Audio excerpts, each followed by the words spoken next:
हो त्या सुनीले कपडे गिपडे दाखवले काय आणि याच्यातले भांडे गिंडे दाखवले काय आणि दाखवून दे ना तिले सुनीले दाखवून दे. हो दाखवायचं आहे. थांबा मी आवाज देतो तिले. हो सुनबाई इकडे ये. झालं आई मला कायसाठी बोलावलं तुम्ही? बाई इकडे हे जे कपडे आहे याच्यामध्ये तिच्यासाठी काही दागिने आहे ते तुझ्या लाईना जाऊबाईसाठी वय महागाचे दागिने आणि एवढ्या महागाचे कपडे. हे काय गोष्ट करून राहिल्या तुम्ही?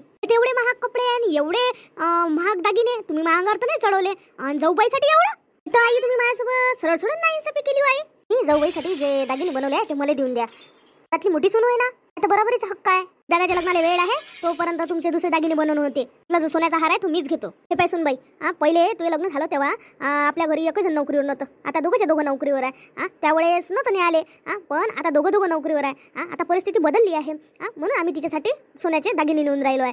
जे मी दागिने लाईनीच्या अंगावर चढून राहिली ते तूही घालू शकतो कारण की तुझी आली जे बहीण आहे ते चुलत बहीणच होय ना. तुम्ही दोघं बहिणीच घालू शकता नाही की मी किचे तुला घालून नाही देईन काय? नाही आई जोपर्यंत तिचं लग्न व्हायचं आहे ते तोपर्यंत माझी चुलत बहीण राहील नाही तर मग त्याच्यानंतर लग्न झाल्यावर तर ते माझी जाऊबाई होईल. आई जवाई बराबरी होतच असते. आई मग एक हार काऊन मग आई अधिक एक गोष्ट आई उबाईचा काय भरोसा मग दिन नाही तर दिन नाही ते घालाले. जर मन बदललं तर मग मी काय करू सांगा बरं तुम्ही? मी जाऊबाई याचीच आहे तू बराबरी करायला लागली. तुम्ही कधी पाहिलं आहे का जेव्हा कधी जावा असते तेव्हा कधीतरी पाहिलं का तुम्ही का तिथं चांगलं नातं असते म्हणून? कधी ना कधी भांडण होतच असते. भांडायला लागतेच. ठीक आहे सुनबाई याच्यातला तू हार घेऊन घे मी तिच्यासाठी मग दुसरा नवीन बनवतो. ठीक आहे जाय हे दागिने कपडे ठेवून दे. बाय ऐक पुष्पा मी काय सांगतो ते पहिले आपल्या घरी एकाच पोराचं लग्न झालं होतं पण तेव्हा काही वादविवाद होते नाही आणि आता दुसरं लग्न होईल तेव्हा वादविवाद सुरू होईल आणि मला तर असं वाटून राहिलं ह्या मोठ्या सुनीकडे पाहून तेव्हा हिचं काही मन व्यवस्थित आहे नाही. तुला अधिक एक गोष्ट सांगतो आणि तिचं मन जाऊबाईसाठी मला सप्पा दिसून राहिलं नाही. तुम्ही म्हणता हे बरोबर आहे. मला असं आज जाणवलं तिच्या इकडे पाहून. लहान पोरग किसनच्या लग्नाच्या नंतर तू दोन्ही सुनाईवर बरोबर लक्ष ठेवजो आणि त्याच्यात मनमिटाव ठेवजो म्हणतो याच्यावर दोघीवर लक्ष ठेवजो. लय मोठ्या सुनीकडे पाहून वाटलंच जरासं आपल्या किसनचं लग्न झाल्यावर मला जरासं धंद्याकडे लक्ष द्यायला लागन तिकडे बरोबर लक्ष ठेवत जायला लागन. ते आपलं लाईन पोरग लय साधा आहे. हो हे गोष्ट तुमची खरी आहे. मस्त गाडी घेतली लय मस्त गाडी आहे ते. लय दिवसाचं माझं स्वप्न होतं ही गाडी घ्यायची. चांगलं झालं तुला आवडली ना. हेच माझ्यासाठी सगळं काही महत्वाचं आहे तुला बोलणं. मी काय म्हणतो आपल्या घरापाशी जे गाडी उभी आहे ती कोणाची होय दादा? गाडी आपल्या घरापाशी उभी असणार कोणाची सण आपलीच. गाडी मॅच घेतली गाडी घेतली तर मला त्या सांगितलं पण नाही. त्या गाडी कधी बुक केली गाडी बुक केली तर आम्हाला कोणालाच माहित नाही आहे. आपल्या घरी ऑलरेडीच तर दोन गाड्या आहे आणि हे तिसरी गाडी कशासाठी घेतली? चुबाय रे तिथं घेतली का म्या काय हे घेतला ट्रक घेतला काय काय सांगू बाबाला सांगत नाही म्या चालू तू आलो बोलून राहिलं मला. बाबू काय झालं किसन तोंड हे करून गेला लहान चुकलं करून गेला काय झालं रे? मला असं वाटते का आपला किसन जो आहे तो ह्या लग्नापासून काय खुश नाही वाटून राहिला मला. हो बाबू मला असं वाटून राहिलं. नाही मला नाही वाटत असं. किसन भाऊजी लग्न झाल्यावर बम खुश राहील असं वाटते मला. स्वभाव नाही चांगली आहे. एक सांगतो तुम्हाला सासूबाई कामात लय ट्रेन आहे मावली बहीण. सासूबाई तुम्हाला अधिक एक गोष्ट सांगतो आणि माया काका म्हटलं लय श्रीमंत आहे म्हटलं आणि त्याच्यात मेन म्हणजे तिला अधिक दुसरी बहीण भाऊ नाही एकटीच आहे. श्रीमंत आहे तर आहे इस्टेट तर गुडियाची किसन भाऊजीचीच आहे मग लग्न झाल्यावर. हे बरोबर म्हणून राहिली. अधिक तुला आई एक गोष्ट सांगतो माझ्या लग्न काय पसंतीनं झालं काय तुमच्याच तर पसंतीनं झालं तुम्हीच तर पसंत केली होती इले मग होते पसंत दिसून येते. मग काय बरं आम्ही किती आनंदी आहे आमच्या संसारात. हो बाबू ते बरोबर आहे. त्याच्याविषयी तुम्ही जोही काही निर्णय घ्याल तो बरोबरच राहील. हो सासूबाई तुम्ही काही टेन्शन घेऊ नका. आम्ही दोघी बहिणी लय मिळून मिसळून राहू. हो सुनबाई मलाही तेच पाहिजे. तुम्ही दोघी चांगले राहिले पाहिजे आणि घरात सुख आणि समाधान राहिलं पाहिजे हेच तर पाहिजे मला. तुम्ही जसं म्हणाल तसंच होईल ह्या घरात. तुम्ही काही चिंता करू नका. तुझी ही गोष्ट ऐकून माया मन लयच खुश झालं. चालतो मग सुनबाई. मला एक नवीन लॅपटॉप पाहिजे आहे. चल त्यापेक्षा पहिलेच एक लॅपटॉप आहे तर मला नाही पाहिजे गुडी आले पाहिजे. तिला काय लॅपटॉपची गरज आहे? तिला इंटरेस्ट आहे आमच्यासोबत काम करायचा. त्या बाबाचा ना आपला एकच बिझनेस आहे ना तिला येते ना सगळंच काही. मग त्याच्यातलं चल तू गुडी आले सांगून दे का तिचं मन बा घरात लाव म्हणून काही याच्या किच्यात याचं गरज नाही म्हणून आहे आपण दोघंच भाऊ. काही राधा घर सांभाळून नाही राहिली काय तसं तिला सांभाळलं तर काय होऊन राहिलं.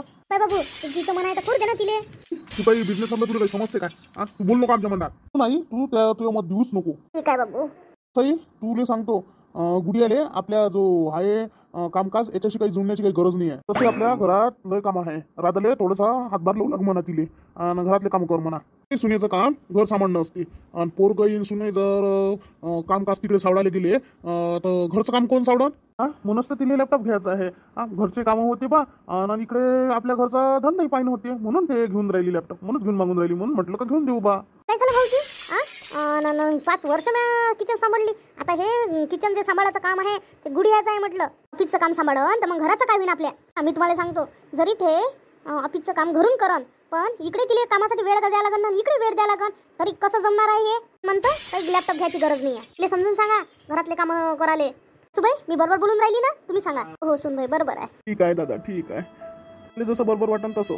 माहिती चुकलं असेल तर तुम्ही मला बोलता लागन तर. पण आता माझ्या लग्नाले 5 वर्ष झाले, पण म्या कधी म्हटलं का मी ऑफिसला जातो, आपल्या घरच्या धंद्या पाण्यात लक्ष देतो, असं कधी म्हटलं का म्या तुम्हाला? शिकली सवरली आहे, मला हे सगळं समजते. हो बाई, हा कधी नाही केलं ते. काय चुकलं ते काहीच नाही चुकत. तिच्या डोक्यात कसं खुळ उचलं, आपला किसन साधा आहे म्हणून राहिली ना ते. मी असं करतो, मी तसं करतो. हा घरातलं काम कोण करा, माझ्या बायकोनच करा का एकटीनं?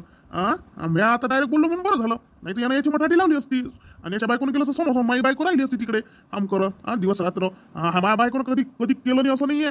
5 वर्ष सगळ्याचं सावडलं, याचंही सावडलं. बाबू एवढा गरम नको मा. त्यानं साधंच विचारलं तुले. विचारलं त्यानं साधंच, एवढं काय टेन्शन घ्या लागते? कशी बोलून राहिली तू? हा त्याला साधं विचारलं का मला? डायरेक्ट लॅपटॉप घेऊन मागतलं म्हणलं, लॅपटॉप घेऊन मागाले. मग लॅपटॉप असतं मागितलं मा. इतकं गरम नको होत जाऊ. हा गरम स्वभाव त्या बंद कर बरं. भाऊ आता तुम्ही दोघं लग्नानंतर असे करान काय?